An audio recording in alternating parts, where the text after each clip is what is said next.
Hello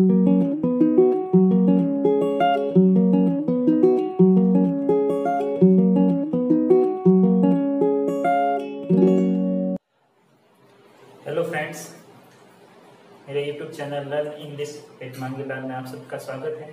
ठीक है, तो हम टेंस पढ़ रहे थे और हमने लगभग second tense, present continuous tense के अंदर लगभग 5 प्रकार के वाक्य कर लिए हैं। ठीक है, तो अब हम लगभग 5 प्रकार के वाक्य है और तो है, लेकिन वो हम कोई खास टाइप्स के नहीं है, बस रूल्स है। ठीक है, तो वो हम पढ़ते हैं। ठीक है, तो जैसे कि एडवर्ब्स क्या होती है कि कुछ ऐसी चीजें होती है जो वर्ब्स को डिफाइन करती है। ठीक है, यानी कि कोई चीज हो रही है, कब हो रही है, अभी हो रही है, लगातार हो रही है। तो कुछ ऐसे शब्द होते हैं जो ये दर्शाते हैं कि ये वाक्य कौन से टेंस के अंदर का है। ठीक है, तो इसी तरह मतलब इस टेंस की भी कुछ ऐसे शब्द है, वर्ड्स है, तो ये बताते हैं कि अगर ये टेंस ये शब्द अगर किसी वाक्य के अंदर आ जाए तो पता चल जाता है कि वाक्य सेकंड टेंस का। ठीक है, तो चलिए हम एक बार देख लेते हैं कि वे वर्ड्स कौन कौन से हैं। ठीक है, तो यदि वाक्य में स्टिल, नाउ हमने पढ़ा था, presently, currently, at present,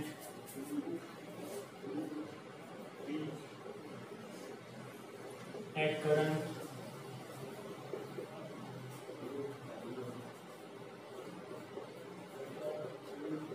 this time, these days, nowadays। ठीक है, और तो क्या करना है?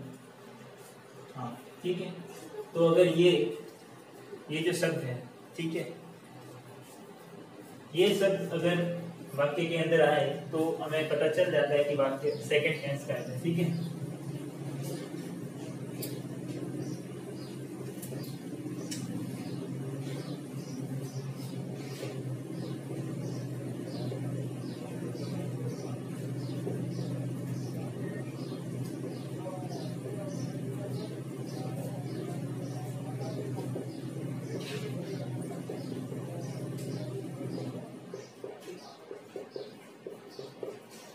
ठीक है, तो मतलब ये वाक्य, ये शब्द जो है मतलब किस तरह से आते हैं वाक्य में, एक एक करके हम देखते हैं उसे। ठीक है, एक और शब्द होता है लुक, ठीक है, तो मान जैसे कि यही लुक है, तो हमने कहा एक वाक्य जैसे कि माना look the children are playing in the ground, GROUND। ठीक है, यानी कि देखो बच्चे वो ग्राउंड में खेल रहे हैं। तो हम किसी को भी अगर ये कहेंगे कि देखो, तो इसका मतलब है कि वो हम जो वर्तमान में कार्य हो रहा है उसी के बारे में कहेंगे। ठीक है, एट प्रेजेंट, प्रेजेंटली वगैरह। ठीक है, स्टिल का मतलब होता है अभी भी। ठीक है,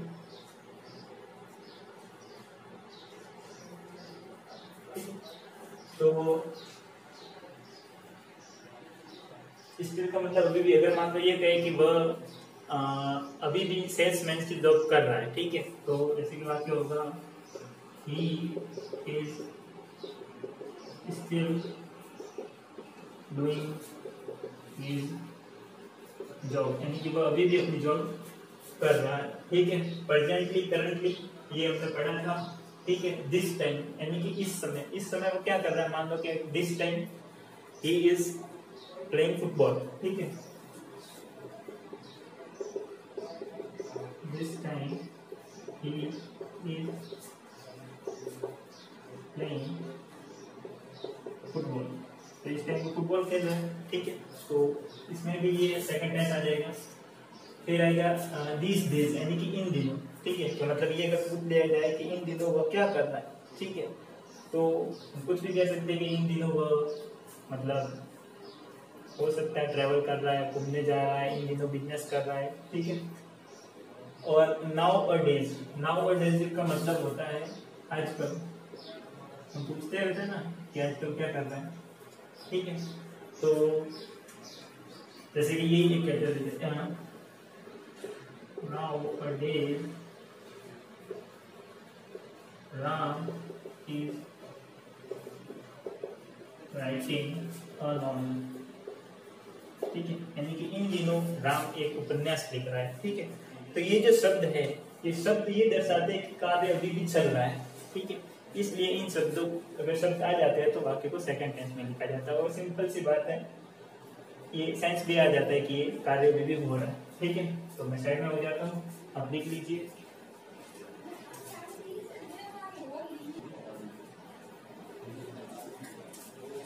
ठीक है, तो अब इसके आगे वाला है कोई इंपॉर्टेंट पॉइंट्स है वो बता देते हैं।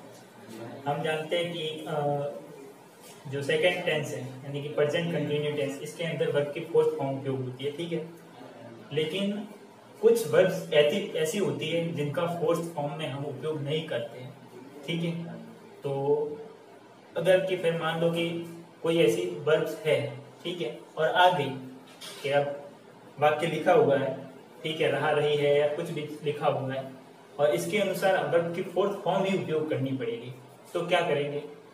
तो फिर क्या करेंगे कि वो जो वर्ब्स हैं, ठीक है, तो पूरा का पूरा जो वाक्य होगा उस पूरे के पूरे वाक्य को अगर मान लो कि प्रेजेंट कंटिन्यू टेंस है, ठीक है, और वो वर्ब आगे जो फोर्थ फॉर्म में उपयोग नहीं हो सकती, तो फिर उस पूरे वाक्य को हम दूसरे टेंस में ना लिखकर पहले टेंस में लिखेंगे, ठीक है। तो और कहाँ आती है फोर्थ फॉर्म? और आती है fourth form present perfect continue tense यानी कि चौथे टेंस में, ठीक है। तो वहां पर वर्ब की फोर्थ फॉर्म आ गई, तो वाक्य को वहां पर फोर्थ फॉर्म में ना लिखकर उस पूरे के पूरे वाक्य को थर्ड टेंस में लिखे जाएंगे यानी कि परफेक्ट टेंस में, ठीक है, प्रेजेंट परफेक्ट टेंस में। तो कुछ वर्ब्स ऐसी होती है, ठीक है, जिन वर्ब्स का प्रयोग थर्ड टेंस उन वर्ब्स का प्रयोग ही फोर्थ फॉर्म में नहीं किया जाता है, ठीक है। तो ऐसी कौन सी वर्ब है वो हम चलो, ठीक है, देख लेते हैं। ऐसे वर्ब्स ज्यादा है, ठीक है, इसलिए मैं अब लिखने जाऊंगा तो लगभग 5-6 मिनट चली जाएगी, इसलिए मैं वीडियो पॉज करके सारी वर्ब्स आपको एक समय एक साथ लिखा रहा हूँ, ठीक है।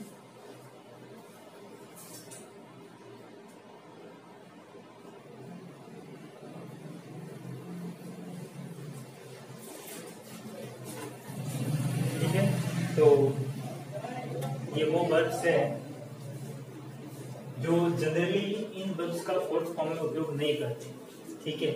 और अगर करना पड़ रहा है, ठीक है, कोई वाक्य ही ऐसा है कि इन वर्ब्स को फोर्थ फॉर्म में उपयोग करना पड़ रहा है, तो हम उस वाक्य को फोर्थ फॉर्म में नहीं लिख के जस्ट उससे पहले वाले नंबर के टेंस के अंदर पूरा वाक्य चेंज कर देंगे, ठीक है। अर्थ वो ही रहेगा, सिर्फ वाक्य का फॉर्म दूसरा हो जाएगा, ठीक है।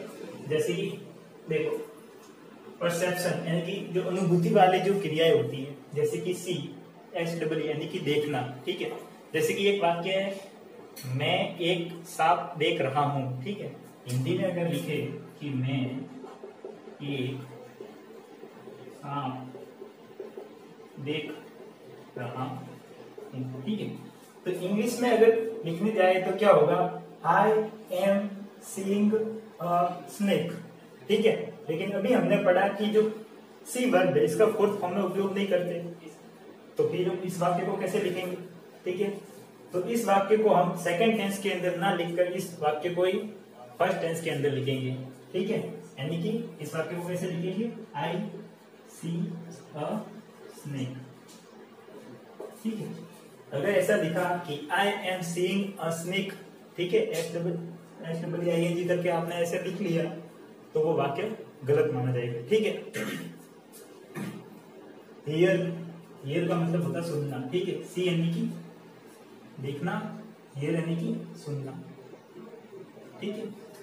तो ना हियरिंग है वो भी नहीं आएगा, ठीक है, कि मैं तुम्हें सुन रहा हूं, तो ये नहीं आएगा आई एम हियरिंग यू, ठीक है। आई हियर यू यानी कि मैं तुम्हें सुनता हूं, ठीक है। स्मेल यानी कि सूंघना, ठीक है। ये भी नहीं होगा। नोटिस करना, ये भी एक क्रिया है, ये भी नहीं होगा। रिकॉग्नाइज करना यानी कि पहचान करना, इसकी भी फोर्थ फॉर्म नहीं होगी। और अपीयरिंग वाली, ठीक है, अपीयरिंग यानी कि प्रतीत होना, अपीयर हो, लुक हो या सीम्स हो, ठीक है। तो अपीयर का मतलब जब प्रतीत होना हो, प्रतीत होना, ठीक है, तब कभी भी इसका वर्ब में वर्ब की फोर्थ फॉर्म के रूप में उपयोग नहीं होगा। और अगर करना पड़ रहा है, ठीक है, तो इसकी तरह, ठीक है, अगर मान लो आपके सेकंड टेंस में, ठीक है, मैं देखो मैंने यहाँ पे लाइन भी लिखी है कि ये जो वर्ब्स है, इन वर्ब्स का अगर सेकंड टेंस यानी कि प्रेजेंट कंटिन्यू टेंस में प्रयोग करना हो तो वाक्य को सेकंड टेंस यानी कि प्रेजेंट कंटिन्यू टेंस में ना लिखकर फर्स्ट टेंस यानी कि उसके जस्ट पहले वाला टेंस प्रेजेंट इंडिफिनिट में लिखा जाता है, ठीक है। इसी प्रकार इन वर्ब्स का प्रयोग फोर्थ टेंस यानी कि प्रेजेंट परफेक्ट टेंस में करना हो तो वाक्य को फोर्थ टेंस में ना लिखकर थर्ड टेंस यानी कि प्रेजेंट परफेक्ट टेंस में लिखेंगे, ठीक है। इसी तरह इमोशन यानी कि वांट यानी कि चाहना, ठीक है, विश यानी कि कामना करना, डिजायर यानी कामना करना, लेट यानी रहना, लव यानी प्यार करना, हेट यानी नफरत करना, होप यानी आशा करना, रिफ्यूज यानी कि मना करना, प्रेफर यानी कि किसी को प्राथमिकता देना, ठीक है। थिंकिंग यानी कि जो हमारे सोचने से रिलेटेड है, ठीक है, तो हमारे माइंड की जो क्रियाएं होती है वो, जैसे कि थिंक यानी कि सोचना। सपोज, ठीक है, थिंक की जैसे कि आपने देखा होगा, एक छोटा सा एग्जांपल मैं लेके बता देता हूँ, ठीक है। मान लो आपके दोस्त के दिमाग में कोई प्लान आया और उसने बताया वो प्लान, ठीक है, और पूछा, ठीक है, आप वो जब वो प्लान बता रहा था तो आप सोच रहे थे, ठीक है, तो आप अगर आपके दोस्त का प्लान आपकी नजरों में सही होगा तो आप कहेंगे कि हाँ ठीक है, मैं ये सोच रहा हूँ कि तुम सही कह रहे हो, ठीक है। तो अगर मैं, ठीक है, उसने पूछा कि इस बारे में तुम क्या सोचते हो, तो तुम हिंदी में तो ये कहोगे कि मैं सोच रहा हूँ, ठीक है, कि तुम सही हो, ठीक है, यानी कि तुमने जो बात की वो तुम सही हो या तुम सही बात कर रहे हो, ठीक है, तुम सही हो, ठीक है। तो इसको हम अगर ऐसे लिखने जाए कि I am thinking, thinking you are right, यानी कि तुम सही, यू आर राइट, ठीक है। तो I am thinking you are right अगर ये लिखने गए तो हमने कहा है कि थिंक की फोर्थ फॉर्म में उपयोग नहीं होगा। तो ये पूरा का पूरा वाक्य है, इसको सेकंड टेंस में ना लिखकर यानी कि प्रेजेंट कंटिन्यू टेंस में ना लिखकर प्रेजेंट सिंपल टेंस में लिखा जाएगा, ठीक है, यानी कि जस्ट उससे पहले वाला टेंस। तो ये गलत हो जाएगा और सही क्या होगा, I think you are right, I think you are right, ठीक है, यानी कि मैं ये सोचता हूँ कि तुम सही हो, ठीक है।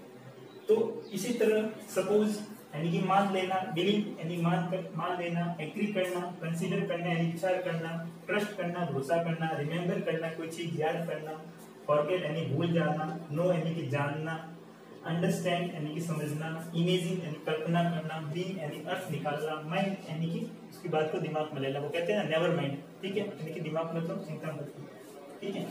पजेस या हैव या पजेस, ठीक है,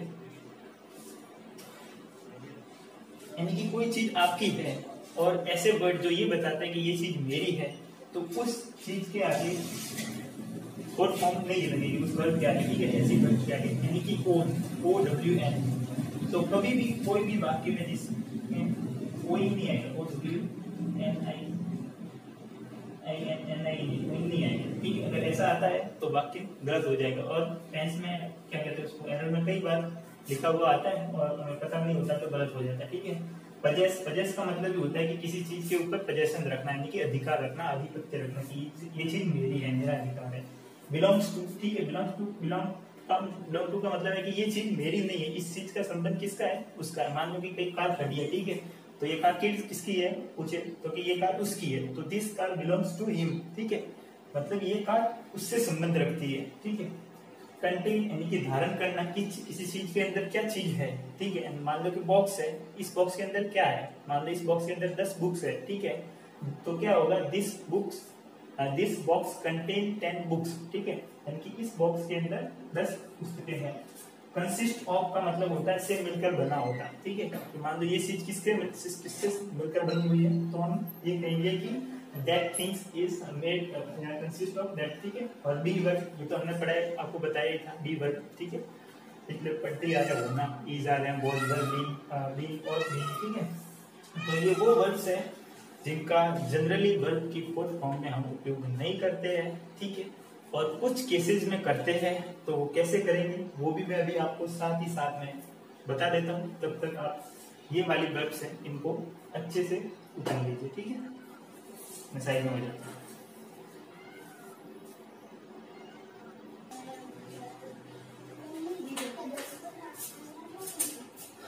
ठीक है, तो ये 2-3 एग्जाम्पल है, इनको एक बार देख लेते हैं। These mangoes are tasty sweet, ठीक है। यानी कि ये जो आम है ये कैसा स्वाद दे रहे हैं, मीठा, ठीक है। लेकिन मैं शायद पीछे लिखवाना भूल गया, जो टेस्ट है इसका भी जो टेस्ट वर्ब है इसका मतलब होता है स्वाद देना, ठीक है। टेस्ट का 2 अर्थ होते हैं, TASTE। एक तो होता है स्वाद देना, ठीक है। तो ये जो आम है ये कैसा स्वाद दे रहे हैं, मीठा, ठीक है।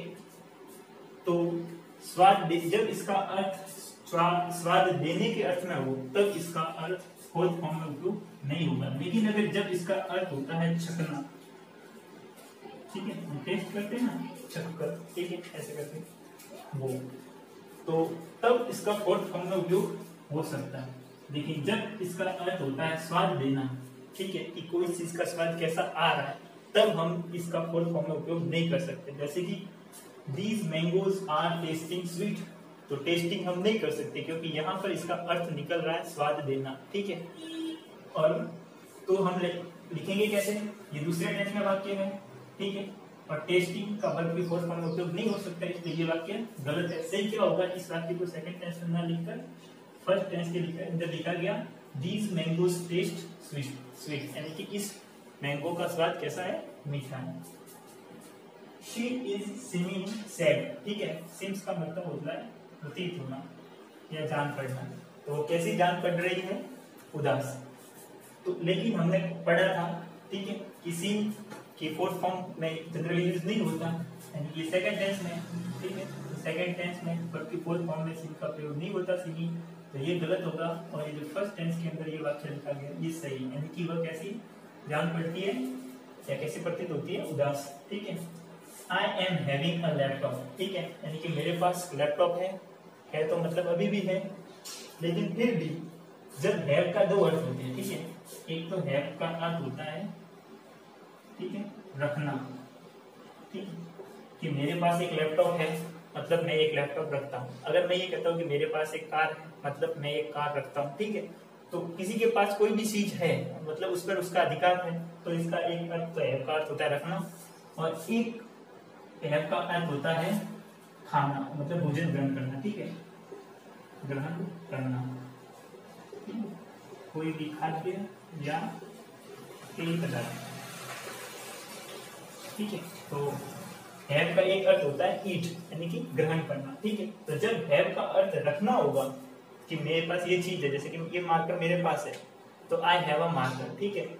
तो जब हैव का अर्थ रखना होगा तब तो हम इसकी फोर्थ फॉर्म में उपयोग कभी नहीं करेंगे। लेकिन जब हैव का अर्थ होता है ग्रहण करना, यानी कि खाना, ठीक है, कोई भी खाद्य या पेय पदार्थ, इसका अर्थ ईट के रूप में निकलता है, तब इसका हम कर सकते हैं। जैसे कि अगर हम ये कहें कि I am having a laptop, तो ये हो जाएगा गलत। सही क्या होगा, आई हैव अ लैपटॉप, ठीक है, यानी सेकंड टेंस में लिखकर फर्स्ट टेंस के अंदर लिखेंगे। और ये का ये वाक्य अगर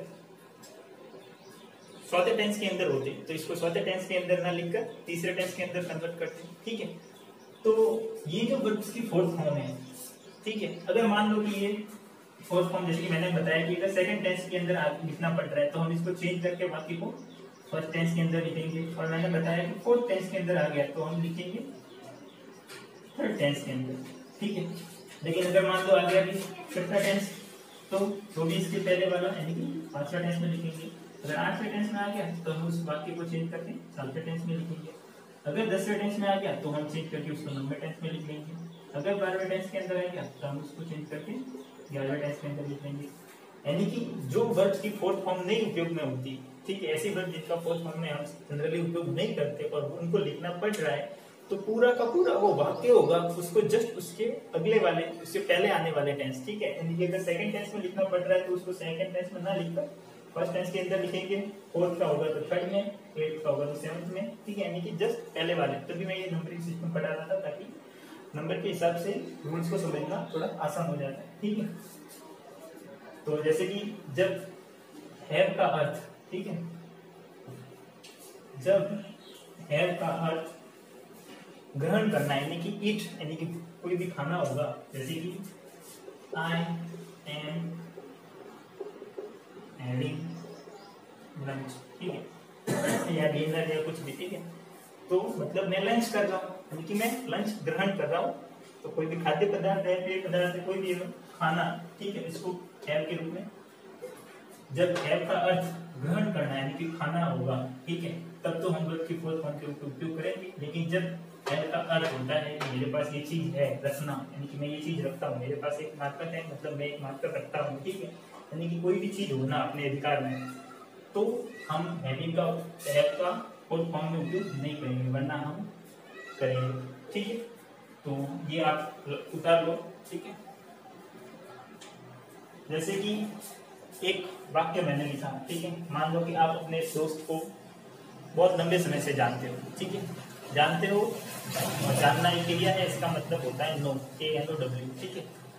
तो जानते हो, अभी भी वो आपका दोस्त है, अभी भी उसको जान रहे हो, ठीक है, मतलब जो जानने का जो कार्य है वो अभी तक खत्म नहीं हुआ, ठीक है। तो मान लो जैसे कि एक वाक्य लिखा मैंने, I have been knowing him for a long time, यानी कि मैं उसको एक लंबे समय से जान रहा हूँ, ठीक है। तो लंबे समय से जान रहा हूँ तो चलो ठीक है, अच्छी बात है, जानते हैं तो। लेकिन जो आपने जो लिखा ये वर्ब, यानी कि नो को नोइंग लिखा, ये गलत लिखा। तो हम क्या करेंगे, इस वाक्य को जो कि फोर्थ टेंस के अंदर है, इस पूरे वाक्य को आप चेंज करके किसके अंदर लिखेंगे, थर्ड टेंस के अंदर, तब ये वाक्य सही होगा, वरना अभी क्या ये वाक्य गलत है। तो सही वाक्य क्या होगा, आई हैव नोन, नो की third form known, KNOW, and known him for a long time, ठीक है।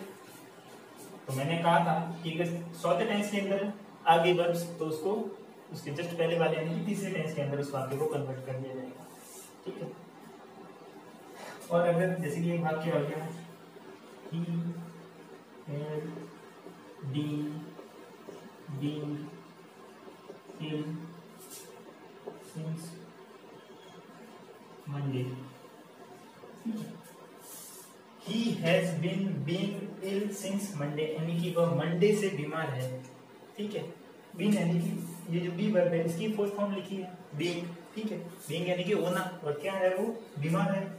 लेकिन हमने पढ़ा था बी वर्ब, ठीक है, जस्ट पहले वाले के कौन कौन सी वर्ब की फोर्थ फॉर्म नहीं आती, तो बी की भी हमने पढ़ी थी कि बी की फोर्थ फॉर्म हम उपयोग में नहीं करते। तो ये वाक्य है, अर्थ इसका सेम ही रहेगा, हम इसको किस में लिखेंगे, थर्ड टेंस के अंदर, यानी कि प्रेजेंट परफेक्ट में लिखेंगे, तब ये वाक्य सही माना जाएगा।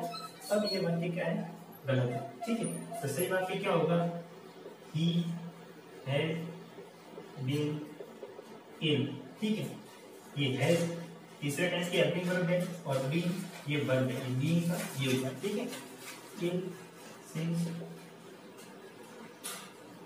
Monday, ठीक है। जैसे कि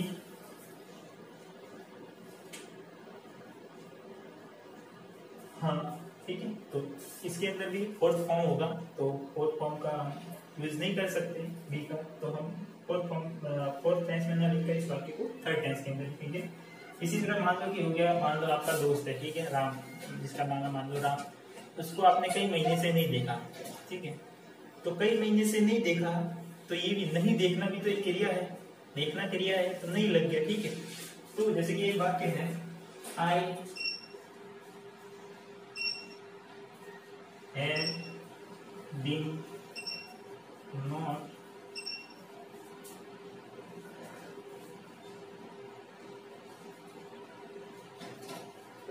scene Ram for several SEVERAL several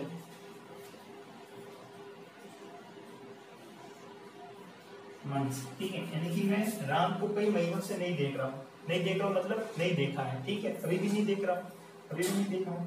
तो जो सीइंग है इसकी भी हम फोर्थ फॉर्म के रूप में उपयोग नहीं कर सकते हैं, यानी कि ये वाक्य भी गलत होगा। इसको सही करेंगे तो I have not seen, SEEN की first form seen Ram for several months.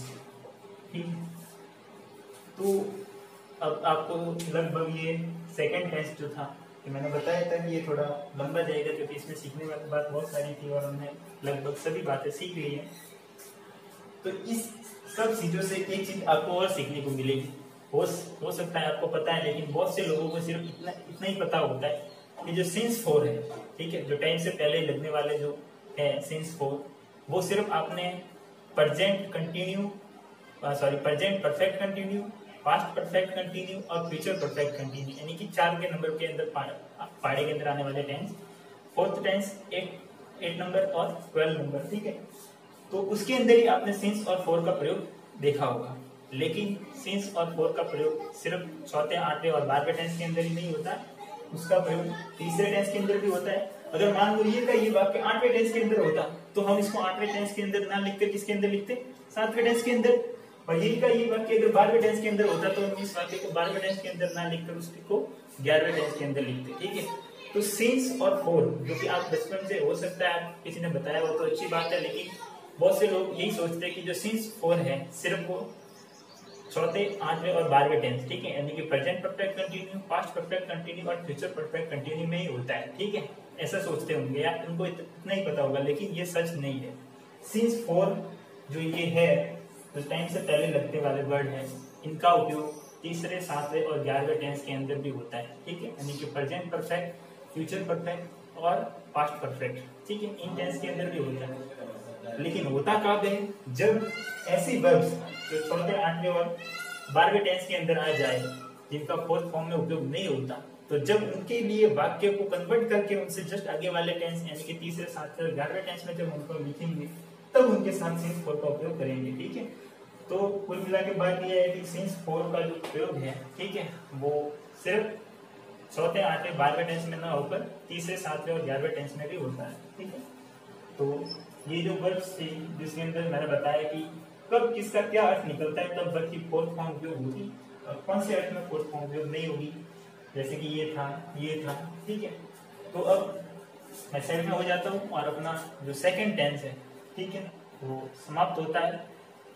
अगर टाइम रहा, ठीक है, तो मैं इसके अगले वाला टेंस, मैंने कहा था कि मैं पहले कंटिन्यूअस ग्रुप पढ़ाऊंगा, यानी कि दूसरा, छठा और 10वां। तो दूसरा पूरा हो गया, अब मैं छठा पढ़ाऊंगा। क्यों? क्योंकि ये कंटिन्यूअस ग्रुप के ही है, इन सब की लगभग पहचान समान ही थी। ठीक है, और जो सिखाने वाली सारी चीज थी वो मैंने इसके अंदर सिखा ली। तो छठा और 10वां है, उसकी सिर्फ आपको हेल्पिंग वर्ब याद रखनी है और कुछ भी याद रखना नहीं है। ठीक है, तो मैं साइड में हो जाता हूँ, आप स्क्रीनशॉट ले लो या लिख लो।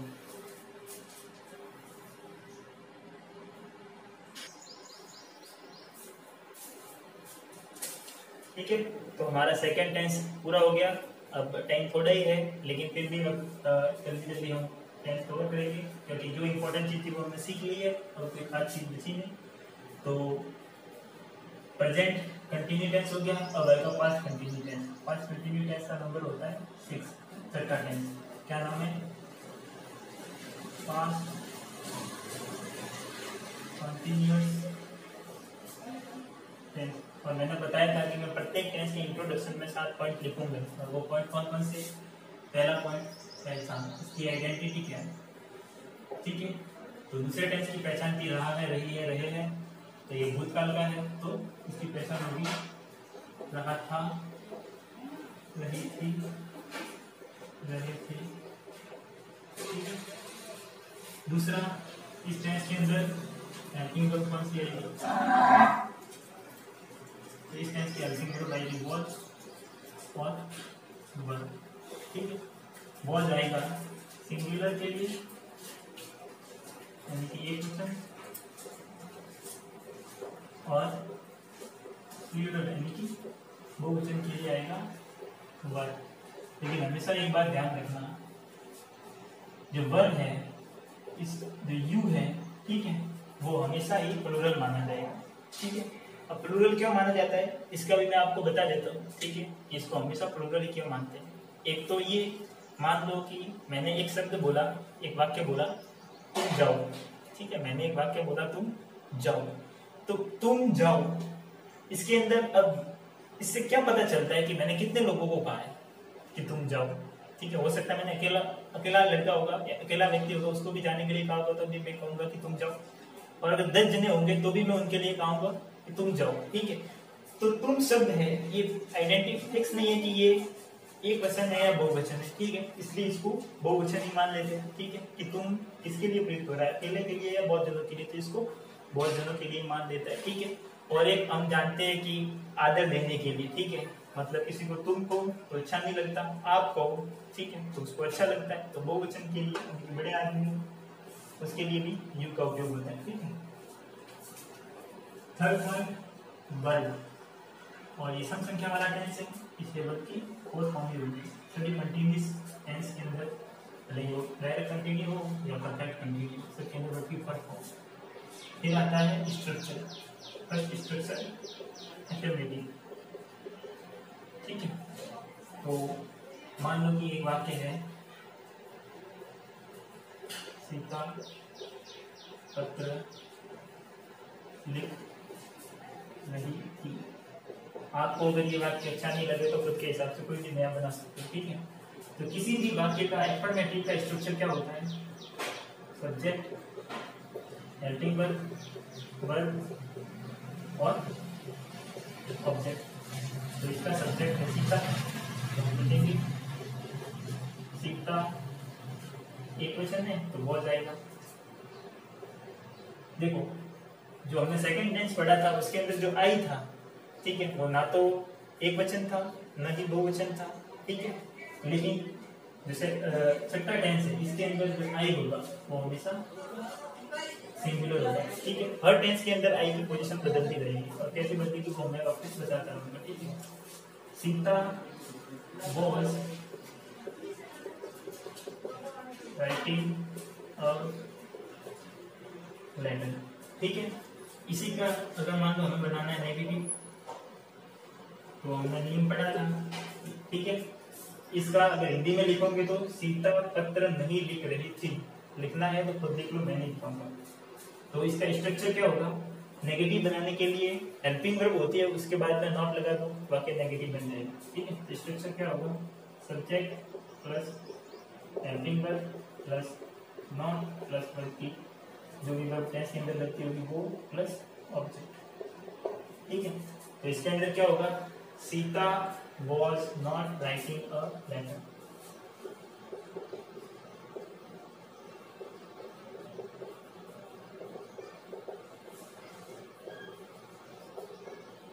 ठीक है। अगर वाक्य को प्रश्नवाचक बनाना है, इंटेरोगेटिव, ठीक है, इस स्पेलिंग सही से लिखना, INTERROGETIVE, इंटेरोगेटिव, ठीक है। तो किसी भी वाक्य को अगर इंटेरोगेटिव बनाना है तो हेल्पिंग वर्ब को पहले लिख दो, सब्जेक्ट से पहले, तो वो इंटेरोगेटिव बन जाएगा, यानी कि पहले हेल्पिंग वर्ब लिखो फिर बाद वाला लिखो, सब्जेक्ट वर्ब और ऑब्जेक्ट। और एक बात जरूरी चीज, क्वेश्चन मार्क, क्योंकि प्रश्नवाचक है, तो क्या होगा, was Sita writing a letter, ठीक है। और हिंदी में किसी को लिखना हो तो इसका क्या होगा, क्या सीता पत्र लिख रही थी, ठीक है। और वाक्य को नकारात्मक भी बनाना है, इंटेरोगेटिव भी बनाना है, यानी कि इंटेरोगेटिव नेगेटिव बनाना है,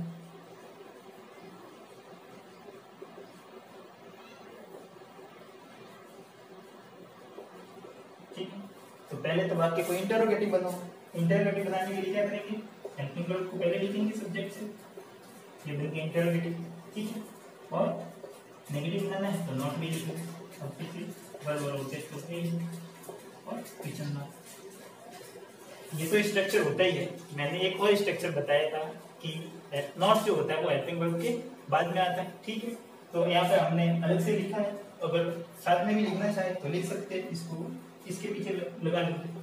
तो हेल्पिंग वर्ब प्लस नॉट ये यहाँ आ जाएगा, तो पीछे जो बच्चा है वो लिख दो।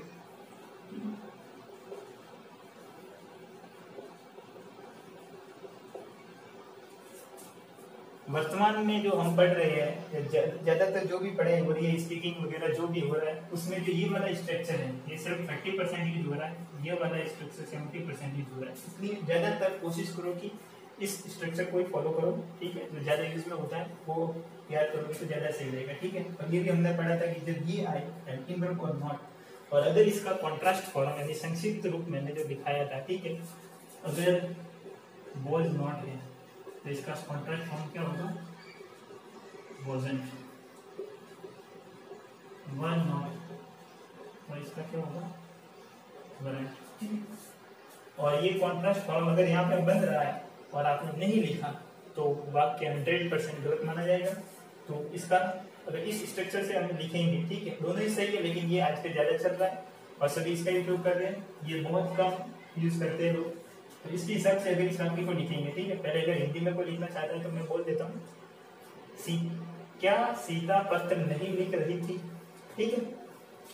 तो इस स्ट्रक्चर के हिसाब से बनाएंगे तो क्या आएगा, was Sita not writing a letter, ठीक है। और इसके हिसाब से आएगा कि was और नॉट दोनों मिलकर क्या हो जाएगी, wasn't सीता राइटिंग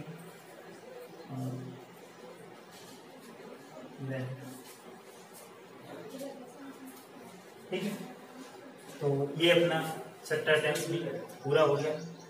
अब ये मत कहना कि दूसरे टेंस में तो इतना कुछ पढ़ाया था और छठे टेंस में इतना, ठीक है।